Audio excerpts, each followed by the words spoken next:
Tout le monde, bonsoir, mesdames et les conseillers et conseillères, bonsoir au public dans la salle, bonsoir aux citoyens et citoyennes qui nous écoutent en différé. Donc, bienvenue à cette séance ordinaire du lundi 3 février 2025. Alors, bien heureux d'entamer cette séance-là avec toutes sortes de nouvelles qu'on a eues en fin de semaine, comme vous l'avez deviné.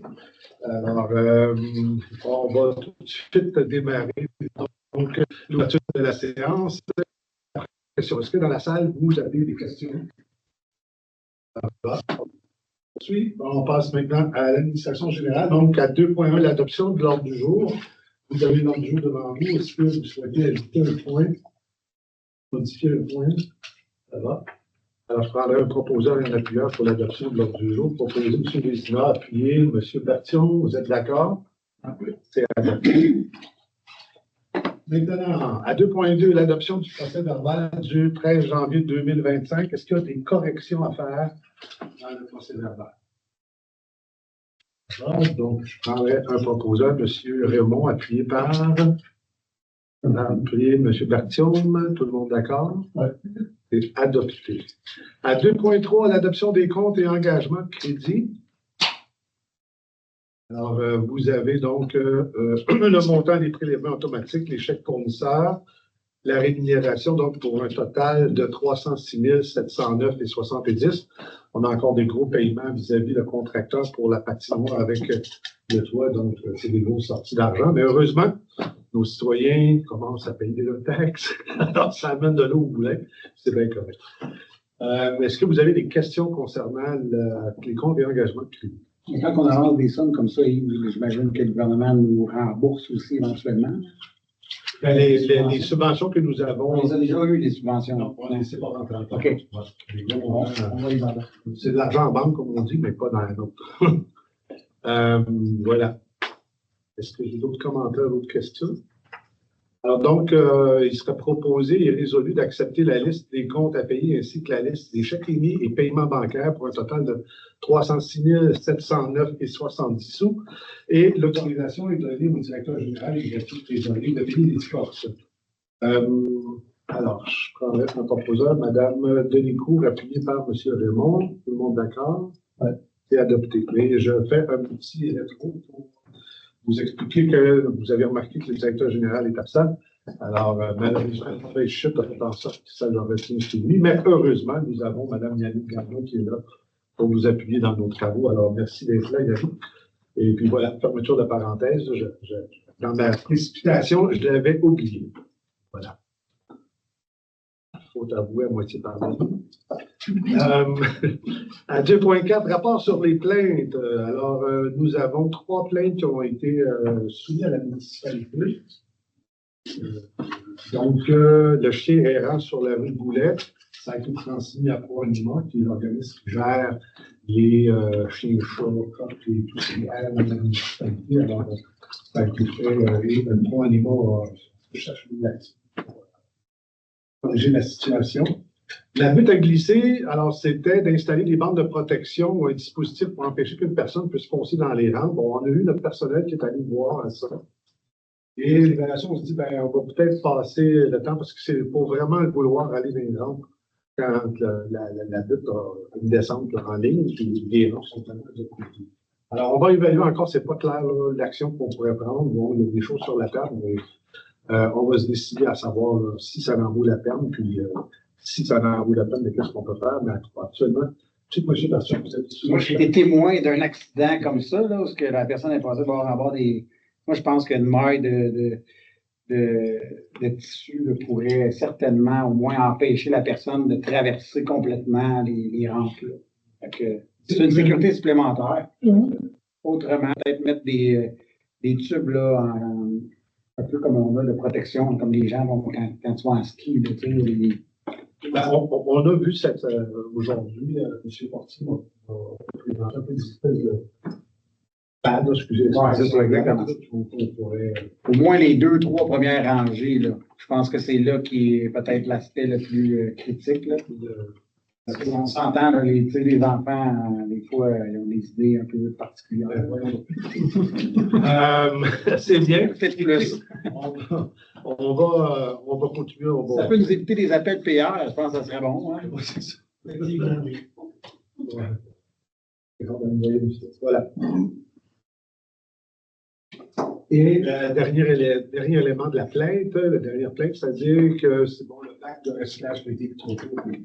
Naturellement, les objets sont emportés par le vent, le bac de la société transmis à Compo des Cheveux qui est dans le registre local.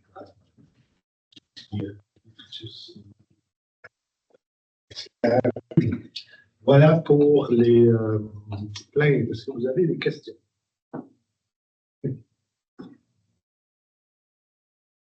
Maintenant, 2.5, radiation des comptes de taxes pour l'année 2025.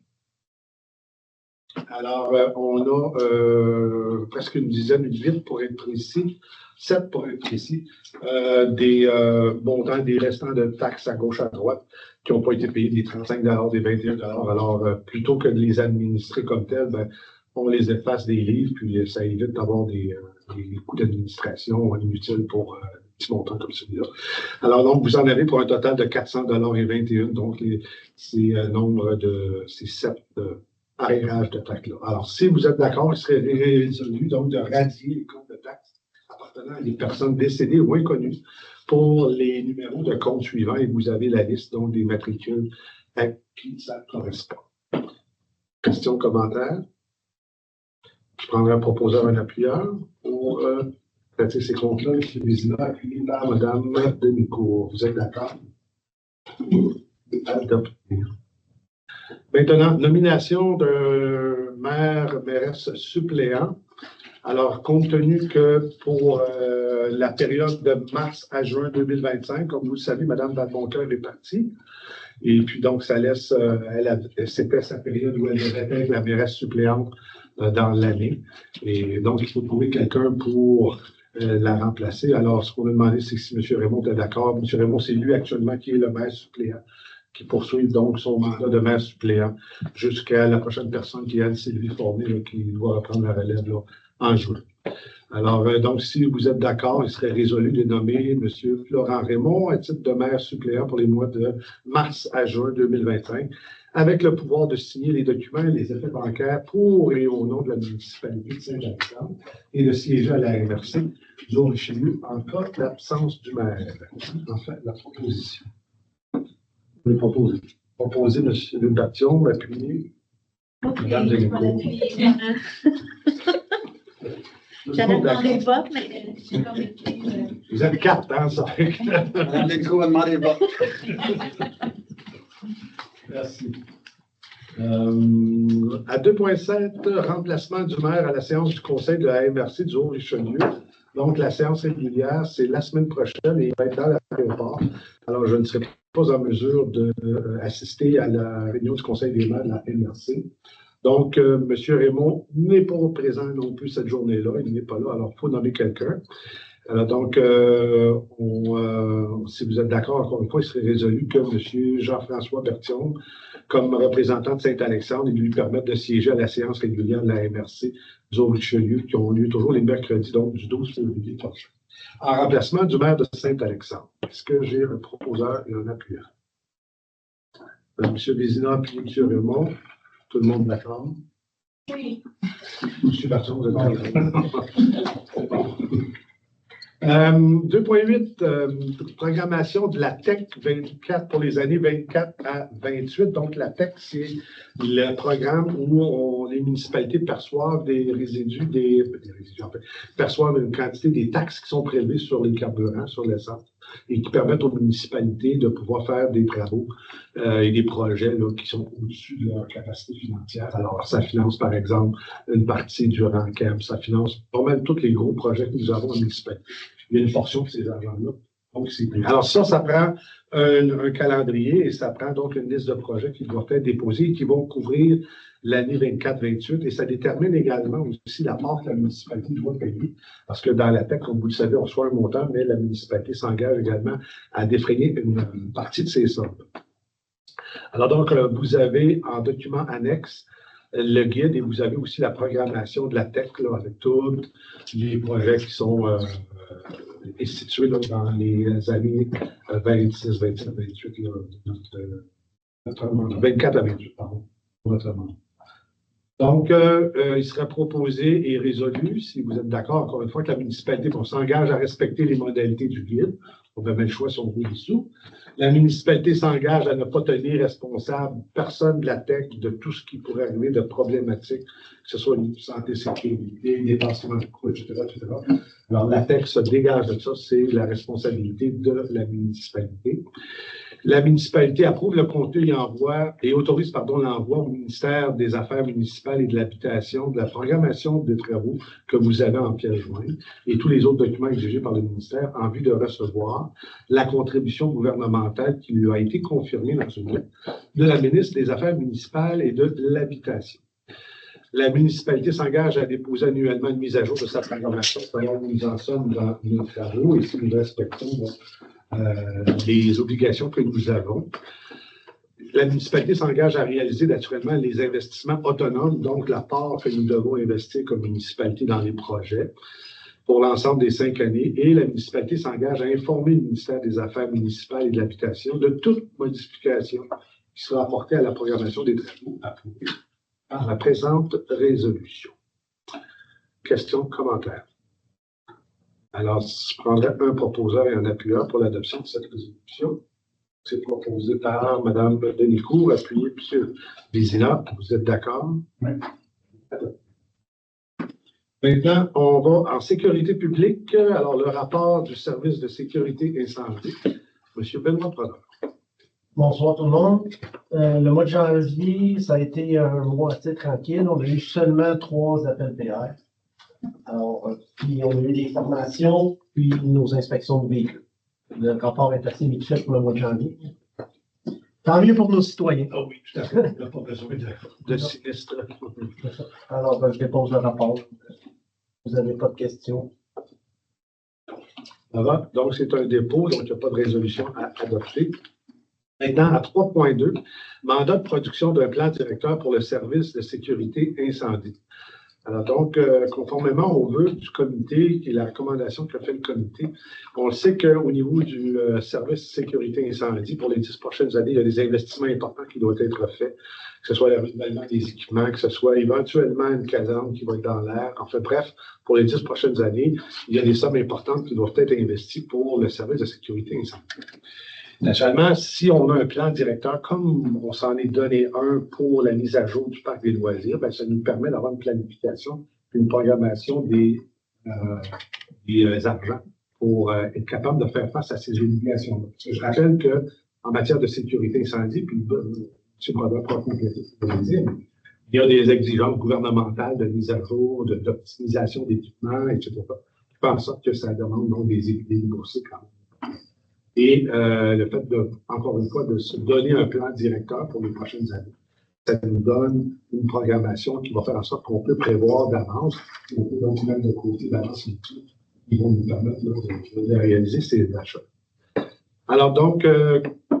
Brodeur, vous lui ajouter, ça va? Ben, ça va nous permettre aussi de travailler et d'être prêts si subventions et qu'on peut aller chercher pour nous aider justement à garder notre service incendie en santé.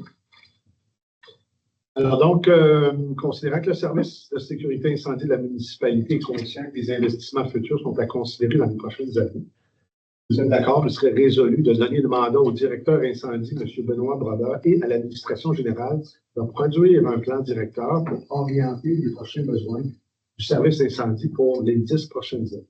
Donc, dans les étapes, il y a la production du plan. Après ça, il va y avoir un retour par le comité qui va, après ça, lui va faire ses recommandations à l'autorité. Il n'y a pas de date fixe pour l'instant. On se donne une marge de manœuvre pour permettre aux gens de pouvoir travailler correctement avec le temps qu'il faut pour produire une proposition de plan qui sont intéressantes. Alors donc, j'ai besoin d'un proposeur et un appuyeur pour cette résolution. Proposer M. Bertillon, m'appuyer ici. Tout le monde d'accord? Oui. C'est adopté. Maintenant, l'adoption du rapport annuel d'activité de l'ANSET de la municipalité en lien avec le schéma de couverture de risque en sécurité incendie de 2e génération de la MRC du Richelieu. Alors, si vous voulez le présenter, M. Brodeur. Oui, ben, je vous ai fait parvenir le rapport annuel. Dans le fond, on couvre notre schéma à 100% partout. Même, il y a des places où on est à 102 puis 104%. Donc, notre schéma, on l'a couvert cette année. Les seules places qu'on est négatif, si vous regardez au tableau numéro 2, dans le fond, c'est le pourcentage de risque faible impossible à visiter par le SSI. Ça, dans le fond, quand on fait nos visites de prévention, c'est les maisons qu'on n'a pas été capable de visiter ou d'avoir de réponse. On est à 47%, donc on est sous notre 100%. Ensuite, l'autre place qu'on est moins que 100%, c'est le pourcentage de risque faible avec avertisseur fonctionnel lorsqu'on a visité. Ben, cette année, on est à 89%, mais c'est quand même très bien. C'est être à 100%, que tout le monde a des avertisseurs quand on passe, que la batterie est bonne, que c'est ce qu'on souhaiterait. C'est pour ça qu'on fait la prévention, mais en tout cas, 89%, je pense que c'est quand même très bien pour notre prévention fonctionne à Saint-Alexandre, puis notre schéma aussi est en santé. Alors, voilà. Si vous n'avez pas d'autres questions, pour le reste, je ne passerai pas tout le rapport au cours. Oui, c'est une belle lecture là, pour les veillées de neige. Est-ce que vous avez des questions, des commentaires pour M. Brodeur concernant ça vous va? Alors, donc, il serait résolu que la municipalité de Saint-Alexandre adopte le rapport annuel d'activité de l'ANSET en lien avec le schéma de couverture de risque en sécurité incendie de deuxième génération et autorise sa transmission à la MRC du Haut-Richelieu. Cette dernière consolidera l'ensemble des rapports annuels d'activité des municipalités de la MRC et le transmettra par la suite au ministère de la Sécurité publique. Est-ce que j'ai un proposeur pour l'adoption de cette résolution? Je vais proposer M. Bertillon, m'appuyer M. Vézina. Vous êtes d'accord? C'est adopté. Maintenant, à 3.4, embauche pompiers volontaires. Alors, on a toujours un certain roulement dans le personnel de sécurité incendie, entre autres pour les pompiers volontaires. Alors, on a 2 personnes de grand talent qui nous sont proposées et sur lesquelles vous êtes appelés à vous prononcer. Donc, si vous êtes d'accord, il serait résolu d'embaucher M. Antoine Martel et Mme Jacinthe Boissé à titre de pompiers volontaires pour la municipalité de Saint-Alexandre. Est-ce que j'ai un proposeur? M. Bertillon? Donc, d'accord? Oui, c'est adopté. Simplement spécifier, M. le maire, qu'ils sont engagés comme recrues, qu'ils doivent passer tout le processus pour engagement, formation, ainsi de suite, avant d'être reconnus comme pompiers. Tout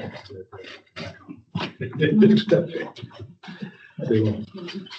Ça clôt cet thème-là. Maintenant, on s'en va en transport. La mise en place des ralentisseurs de vitesse permanents. Alors, donc, nous avons des sous et nous avons prévu au budget également d'installer des ralentisseurs de vitesse. Donc, ça totalise 3 dos d'âne, et intersection surélevée qui va être située sur Saint-Charles, au coin de la chute, si je ne me trompe pas.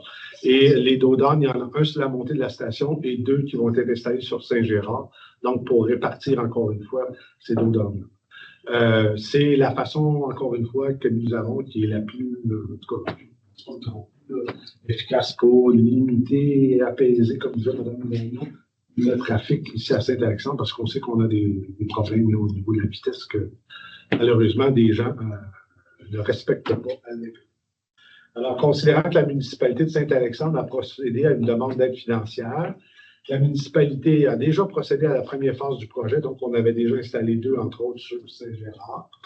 La municipalité a sélectionné la mise en place des ralentisseurs de vitesse permanents, les dos d'âne, et 3 nouveaux ralentisseurs de vitesse permanents seront aménagés, dont un sur la montée de la station à la hauteur du 11,93 et 2 sur la rue Saint-Gérard à la hauteur du 17,80 et du 18,18, pardon, ainsi qu'une intersection surélevée sur la rue Saint-Charles et de la Chute qui servira à apaiser la circulation et sécuriser l'intersection. Et finalement, la municipalité doit entamer les démarches afin de pouvoir procéder aux travaux de mise en place de la 2e phase des ralentisseurs de vitesse. Donc, si vous êtes d'accord, il serait résolu d'autoriser le directeur général et greffier trésorier, M. Marc-Antoine Lefebvre, et le responsable des travaux publics, M. Yann Robitaille, à procéder à la recherche de solutions pour effectuer les travaux de mise en place des ralentisseurs de vitesse pour l'année 2025. Des questions, des commentaires? Alors, je prendrai un proposeur, un appuyeur, puis M. Bézina, appuyé. Monsieur Raymond. Tout le monde d'accord? Et adopté. Maintenant, à 4.2, appel d'offres, réhabilitation du Rancamp. Donc, dans nos grands travaux, le Rancamp fait partie des grands travaux de la municipalité. Vous savez peut-être sûrement, le Rancamp est beaucoup abîmé entre Sainte-Sabine, entre autres, puis Saint-Gérard. Alors, on avait fait toutes les démarches pour obtenir du financement pour la mise à niveau complète du rang par l'intérieur du programme du PAVEL, qui est le programme d'amélioration de la voirie locale. Malheureusement, notre demande a été refusée compte tenu des insuffisances de fonds.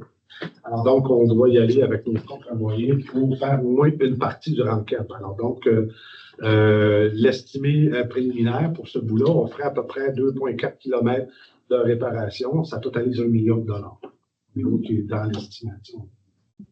Alors donc, le financement de ces opérations-là, ça va se faire selon trois sources. On a, comme vous savez, le programme des carrières sablières. Donc, on reçoit un certain montant du sable qui est sorti durant cette année, le sablier Sainte-Marie, et qui revient à la municipalité compte tenu des dommages que font tous les véhicules qui circulent pour aller chercher du sable, qui est un trafic qui est supérieur à ce que normalement un rang reçoit comme trafic. Donc, le premier élément. Deuxième élément, la TEC que je parlais tantôt. Alors, on va chercher des sous également dans la TEC pour financer ça. Et finalement, la dernière portion, c'est un emprunt qu'on va faire et qu'on va ramener sur 15 ans. Ça va permettre donc de financer les travaux du Rancamp. On l'estime à 1 million. Naturellement, si vous êtes d'accord, on va aller en appel d'offres et on souhaite que les appels d'offres soient excellents pour être capable de sauver le plus possible pour ça. Alors donc, si vous êtes d'accord, encore une fois, il serait résolu que le directeur général et greffier trésorier, M. Marc-Antoine Lefebvre, procède au lancement de l'appel d'offres public par le système électronique d'appel d'offres SEAO et dans le journal Constructo pour la réhabilitation du Rancamp selon le devis préparé par M. Marc-Antoine Lefebvre, directeur général. Et de nommer M. Marc-Antoine Lefebvre, directeur général et greffier trésorier, personne responsable de l'octroi de contrat selon le règlement de gestion contractuelle de la municipalité. Est-ce que j'ai un proposeur et un appuyeur pour l'adoption de cette résolution? Proposé Mme Delicourt, appuyé M. Bertillon. Vous êtes d'accord? Oui. C'est alors. Maintenant, on change de thème et on s'en va à l'hygiène du milieu. Alors, à 5.1, l'offre de services d'Aquatec, l'exploitation des installations de pompage et de traitement des eaux usées pour l'année 2025. Donc, c'est les frais qui sont associés à les services d'Aquatec. Donc, dans un premier temps, il assure l'astreinte garde. L'astreinte garde, c'est finalement l'obligation pour la firme d'envoyer quelqu'un pour pallier aux absences de responsables de travaux à l'usine d'aqueduc qu'on a. Alors, quand Mme Nadeau n'est pas disponible, à ce moment-là, c'est Aquatec qui prend la relève pour le suivi de ça. Et Aquatec qui a l'entière charge là, au niveau de l'usine de traitement des eaux usées. Et donc, il y a des frais naturellement pour ça. Et c'est elle qui gère, finalement, là, au niveau de conseil avec la municipalité, naturellement, et qui gère donc l'usine de traitement des eaux usées. Alors donc, il serait résolu d'accepter l'offre de service d'Aquatec pour les services que je viens de vous décrire. Donc, pour le traitement de l'eau potable, ça totalise 7 164 $. La facturation sera établie sur une base mensuelle à raison de 1/12 du forfait annuel, soit en 12 versements égaux de 597 $ par mois.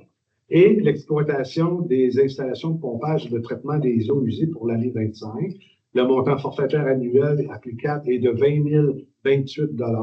La facturation sera établie, encore une fois, sur une base mensuelle en raison de 1/12 du forfait annuel, soit en 12 versements égaux de 1 669 $ par mois. Les montants forfaitaires comprennent les frais de main-d'œuvre et de déplacement, les frais de fourniture d'équipements de sécurité individuelle et collectif et les frais de secrétariat et de communication. Est-ce que vous avez des questions ou des commentaires? Alors, un proposeur pour l'adoption de l'offre de service d'Aquatec Proposé M. Raymond, appuyé M. Vézina. Vous êtes d'accord? Oui. C'est avis. Maintenant, la 5.2, nettoyage de cours d'eau, le ruisseau Chartier, la branche 5. Alors donc, la municipalité de Saint-Alexandre a reçu une demande de Mme Nathalie Labrec pour procéder à l'entretien et le nettoyage du cours d'eau ruisseau Chartier, la branche 5, sur le lot 4 389 992. Vous avez en document annexe le très beau diagramme, le travail de photo qui a été mis et qui montre très bien. C'est un petit bout de fossé à la branche qui relie la grande ligne avec le ruisseau Chartier. Ça totalise, vous corrigerez, Mme Nadeau, 200 mètres à peu près. Et c'est maintenant une responsabilité, parce que vous savez que les nettoyages de fossés, ça relève de la MRC, mais ce petit bout-là, ça appartient à la municipalité. Donc, c'est la municipalité qui doit assurer l'écoulement des eaux normales sur cette portion-là du ruisseau. Donc, si vous êtes d'accord, il serait résolu d'autoriser le directeur général et propriété isolée, M. Marc-Antoine Lefebvre, et l'inspectrice municipale, Mme Nadeau, Louise Nadeau, à procéder à la recherche de solutions pour effectuer les travaux de nettoyage du cours d'eau. Et que le conseil de la municipalité de Saint-Alexandre avise les propriétaires concernés de son intention de procéder à la répartition des frais encourus selon la superficie contributive des terrains se déversant dans ce même lot. Est-ce que vous avez des questions ou des commentaires? Ça va? Je prends un proposeur et un appuyeur pour l'adoption de la résolution. Proposé, Mme Benoît. Dans ce temps-là, si c'est nécessaire, je ne sais pas. C'est nécessaire. Oui. Mme Nadeau gère elle va sur place pour constater. Oui. C'est depuis la température que c'est nous qui sommes responsables de ce groupe-là. Suite, mettons, à la pompe qui était installée pour éviter les tâches. OK. Le ruisseau Chartier, lui, est placé où? Par là, à côté de Guillois, un petit peu plus loin. Les fermes des murailles. OK, ouais. Bon, il y a la ferme des murailles, puis c'est en face. C'est un petit bout de. Regarde, de c'est pas ici, là. Oh, ouais. Il y a une branche de tombée aussi. Oui, c'est ça, il est à il y a beaucoup de fragmites dedans. Le fragment. C'est mon lien. Ça, hein? Est-ce que j'avais pris un portrait? Il manque 2 ans, mais pas la pluie. C'est pas l'appui. Qui va appuyer cette résolution-là, M. Berthiaume? Vous êtes d'accord? C'est adopté. Maintenant, on s'en va en aménagement, urbanisme et développement. Alors, le service de l'urbanisme, le rapport, Mme Nadeau. Bonsoir. Dans le courant du mois de janvier, il y a des permis qui ont été émis. Il y en a eu 15 en tout. Pour la valeur des permis, 510. Non, excusez, je recommence. Oui, c'est ça.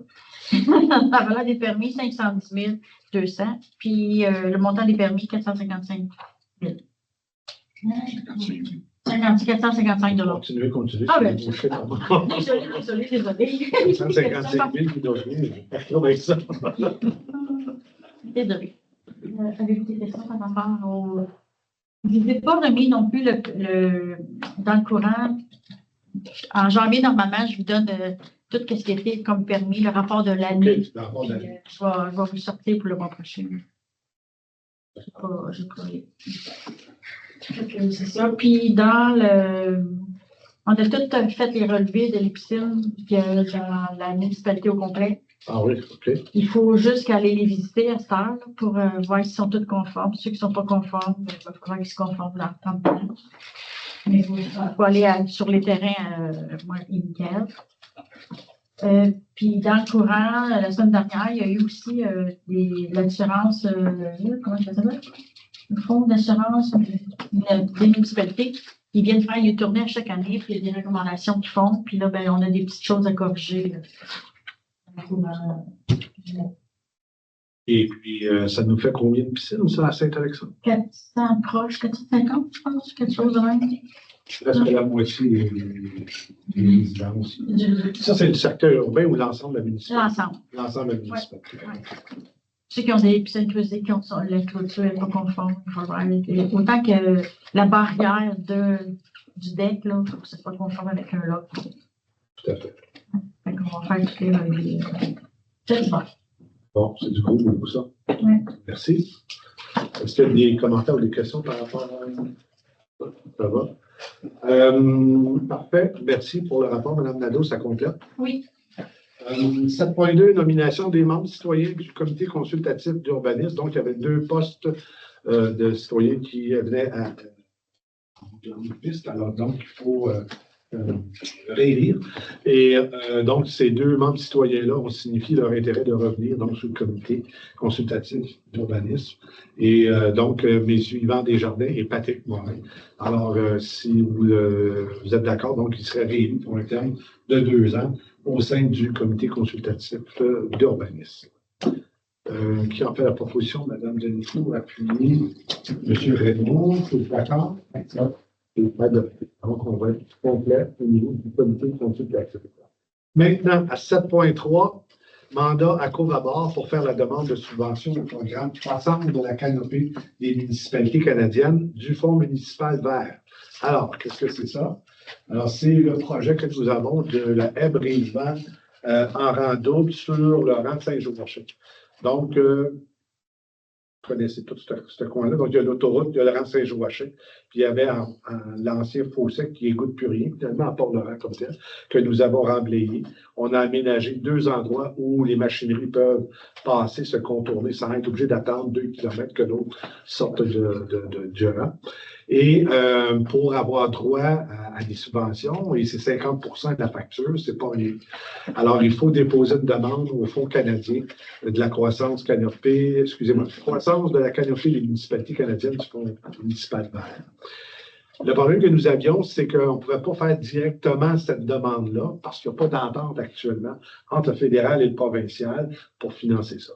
Parce que c'est de l'argent du fédéral qui vient des provinces, donc ça prend une entente entre les 2 paliers de gouvernement. Sauf qu'en passant par le biais d'un OSBL qui fait ça, donc Covabord, à ce moment-là, Covabord peut, au nom de la municipalité, si vous le désirez, déposer cette demande-là pour être capable de faire ces travaux-là si on touche les sous. Et on est parfaitement dans les objectifs du programme. Alors, il n'y a pas de raison qu'on ne serait pas éligible donc de faire couvrir 50% de la facture de ce projet-là, qui est un projet très important au niveau des milieux naturels. Alors donc, considérant que le plan de conservation des milieux naturels et de la biodiversité de la municipalité de Saint-Alexandre, qui prévoit des cibles de plantation d'arbres. On avait adopté ça en 2019 et là-dedans, il y avait des cibles pour la biodiversité et donc la plantation d'arbres. Considérant que la municipalité de Saint-Alexandre les a contribué à la croissance de la canopée sur son territoire, considérant que le comité de concertation et de valorisation du bassin de la rivière Richelieu, le Covabord, a développé depuis près de 25 ans une expertise dans la plantation d'arbres et de projets environnementaux. Considérant que la municipalité de Saint-Alexandre souhaite participer et soutenir un projet de plantation sur son territoire, il serait résolu que le conseil municipal mandate le comité de concertation et de valorisation du bassin de la rivière Richelieu de Covabord pour faire une demande de financement au Fonds municipal vert dans le cadre du programme Croissance de la canopée des municipalités canadiennes, et que la municipalité s'engage à supporter le Covabord dans la réalisation du projet de plantation.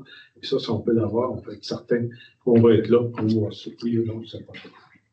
Des questions, des commentaires? Ça va? Alors, si vous êtes d'accord, je prendrai un proposeur, un appuyeur pour l'adoption de cette résolution-là.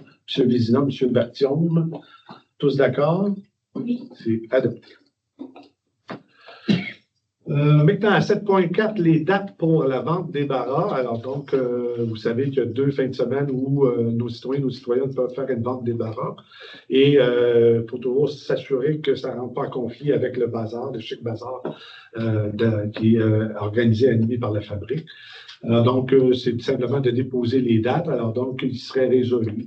Les ventes des barras sont autorisées les fins de semaine du 24 et 25 mai 2025 et l'autre fin de semaine du 23 et 24 août 2025, naturellement, donc au début et à la fin de l'été.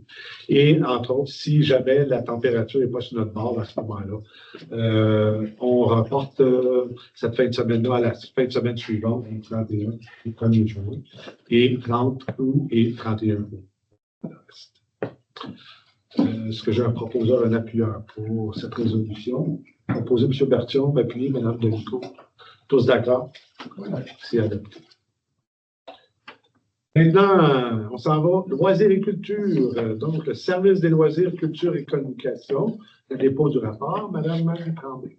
Oui, donc au mois de janvier, on a les cours, la programmation de loisirs qui a repris. Donc, ça va bon train. On a différentes activités à venir. Donc, on va avoir une journée hivernale à thématique cabane à sucre qui va avoir lieu le 22 février de 11h à 15h au parc Marie-Jeanne Préjean. Donc, il y a différentes activités, tir sur la neige, animation, glissade sur tube, tout ça. Puis, on a la semaine de relâche aussi qui est en organisation. Donc, des détails à venir prochainement. Non, le 30 jours, c'est déjà commencé de notre côté au niveau ressources humaines. Donc, on commence à rechercher des animateurs, notre chef de camp aussi. Donc, c'est le temps si jamais il y a des citoyens à l'écoute qui sont à la recherche d'un emploi pour l'été. Puis, sinon, on a aussi, il y a des parents qui ont besoin du service d'accompagnement pour le camp de jour. C'est aussi le temps de déposer la demande jusqu'au 17 février. Comme nous, ensuite, on fait la demande pour de l'aide financière pour avoir une ressource supplémentaire pour accommoder les enfants besoin particuliers. Sinon, au niveau des communications, ben, on a la semaine de la persévérance, les journées de la persévérance scolaire, pardon, qui vont être la semaine prochaine, donc du 10 au 14 février, et la journée, le jeudi persévère, donc le 13 février. Donc, on invite les citoyens à porter du fer, un accessoire. Nous, on va illuminer l'hôtel de ville en vert également.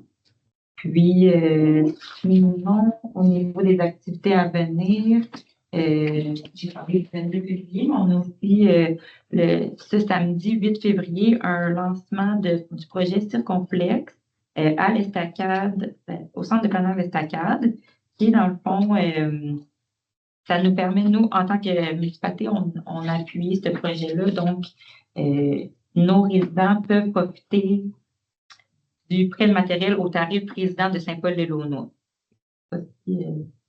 Mais ils ont eu une subvention pour recevoir plusieurs matériels de plein air. Et à cette journée-là, dans le fond, il va y avoir de la glissade sur tube, ski de fond, raquettes, feu de camp, vraiment. Les citoyens sont les bienvenus à cette activité spéciale. Donc, ça ressemble à ça pour notre département. Merci. Est-ce que vous avez des questions, commentaires? Ça? Alors, voilà, on espérait la belle température pour le carnaval, les activités du carnaval, puis la neige. Excellent. Alors, donc, c'est un dépôt de rapport, donc il n'y a pas de résolution comme telle. Alors, on passe à 8.2, qui est la grille salariale pour le camp de jour. Madame Tremblay. Oui, dans le fond, compte tenu de l'augmentation du salaire minimum, dans le fond, nous, le tarif de base, le salaire de base, on le base sur le salaire minimum, plus un 50 sous additionnel pour garder ça compétitif. On a eu la confirmation là, la semaine dernière, si je ne me trompe pas, de l'augmentation du salaire minimum. Donc, vous avez la grille en prenant compte aussi de l'ancienneté que les animateurs viennent. Comme je disais tout à l'heure, certains ont mentionné leur intérêt à revenir. Certains autres animateurs, on n'a pas eu de réponse. Donc, selon la grille, c'est vraiment le montant maximum qu'on aurait à débourser en salaire cette année, en compte des anciennetés. Mais ça se trouve que ça soit moins, vu que c'est des nouveaux animateurs. Ils ont fait la prime d'ancienneté. Donc, voilà. Excellent. Donc, cette prime d'ancienneté-là, ben, ça encourage nos anciens animateurs et animatrices de revenir, donc, et de continuer au niveau du camp de jour. Donc, considérant que le salaire minimum augmentera en mai 2025, qui va être à 16,10, si je ne me trompe pas, que la municipalité de Saint-Alexandre doit reconnaître les années d'expérience des animateurs, donc en bonifiant le taux horaire pour les gens qui reviennent. Donc, ils ont une saison, 2 saisons d'ancienneté, si je peux dire. Alors, il serait résolu d'accepter la nouvelle grille salariale pour le camp de jour 2025, grille salariale que vous avez naturellement en document annexe sur vos ordinateurs. Alors, je prendrais un proposeur et un appuyeur pour l'adoption de la grille. Proposer Mme Denicourt, appuyer M. Bertillon, tout le monde d'accord? C'est adopté. On poursuit avec la grille tarifaire pour le camp de jour 2025. Mme Tremblay. Oui, dans le fond, dans le document que vous avez, ça l'explique. Dans le fond, il y a le calendrier du camp. Ce qui est un peu particulier, c'est que la semaine 1, on va avoir seulement 2 journées de camp de jour, considérant que l'école se termine le 23 juin, contient une fête nationale et ensuite la journée de démontage. Puis ensuite de ça, on a les 7 semaines à 5 jours. Donc, ça représente une augmentation de 5 $ comparativement à 2024. Dans le document aussi, il y a toutes les modalités d'inscription que nous, on va transmettre aux parents. Donc, la possibilité, par exemple, de payer en 2 versements d'inscription pour permettre, en tant que si on inscrit son enfant à 8 semaines de camp, si on en a plusieurs aussi, ça peut être quand même des montants considérables. Donc, on permet aux parents de faire 2 versements. Puis, il y a aussi des modalités d'annulation, tout ça également. Fait que tout se retrouve. Toute la mécanique qui régit Exactement. l'inscription au camp de jour, les tarifs, etc., qui est bien fait d'ailleurs. Hein, c'est bien illustré. Là, tu ne peux pas te tromper là-dessus. C'est un bon document. Est-ce que vous avez des commentaires ou des questions? Ça va. Alors, donc, je prendrai un proposeur et un appuyeur pour l'adoption de la grille tarifaire pour le camp de jour 2025. M. Bézina, appuyé par M. Bertillon. Tout le monde d'accord? Oui. C'est adopté. Maintenant, à 8.4, Cégep Saint-Jean-sur-Richelieu, une demande de commandite pour l'intercollégial de danse.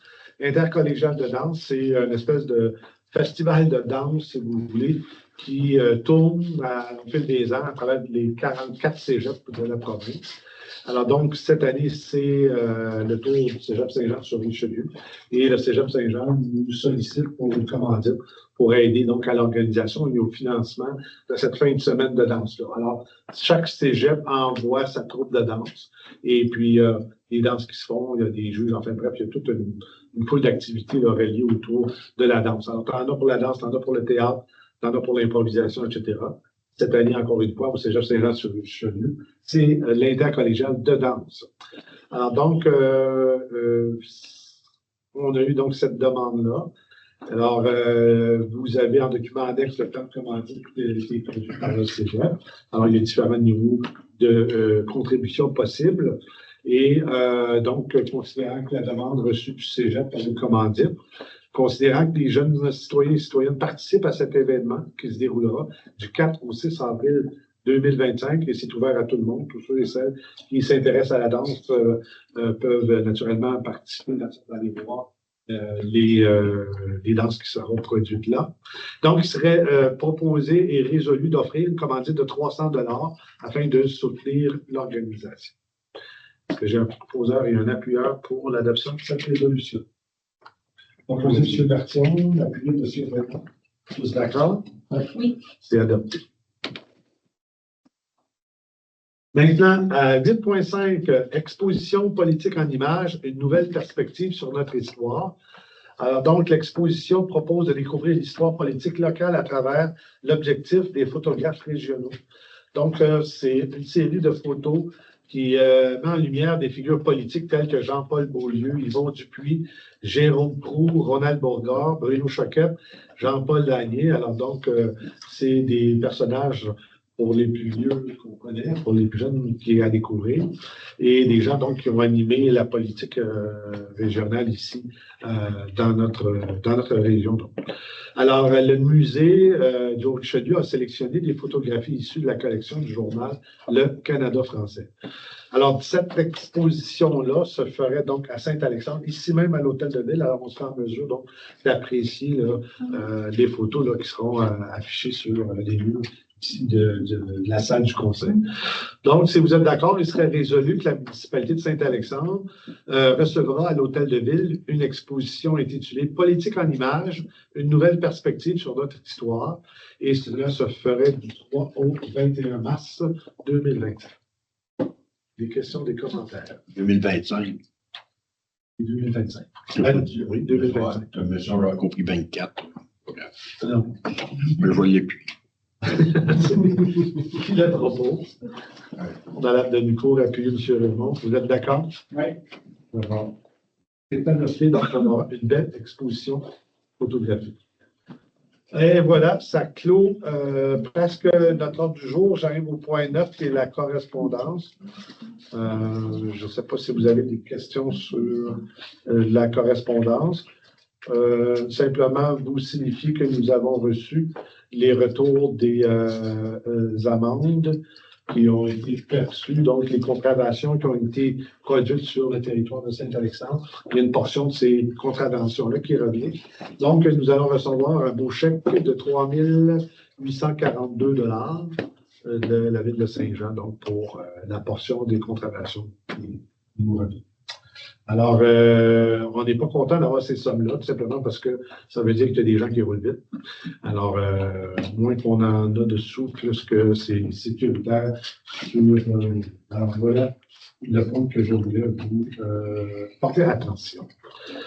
Alors, ça clôt le point correspondance. Au point 10, affaires diverses. Est-ce qu'il y a des choses que vous souhaitez exposer au nom du Conseil? Pas vraiment. Parfait. Alors, ça clôt le point 10. Point 11, retour des comités. Peut-être, M. Vézina. Oui. Comité, soirée, reconnaissance des bénévoles. J'ai eu une rencontre il y a quelques semaines. Juste dire que l'événement va avoir lieu encore cette année. Ça va être le 22 mars. C'est le travail tantôt. Donc, Anne travaille fort là-dessus. Puis, on essaie de l'assister du mieux qu'on peut. L'Office municipal d'habitation n'a pas eu de rencontre encore. 25.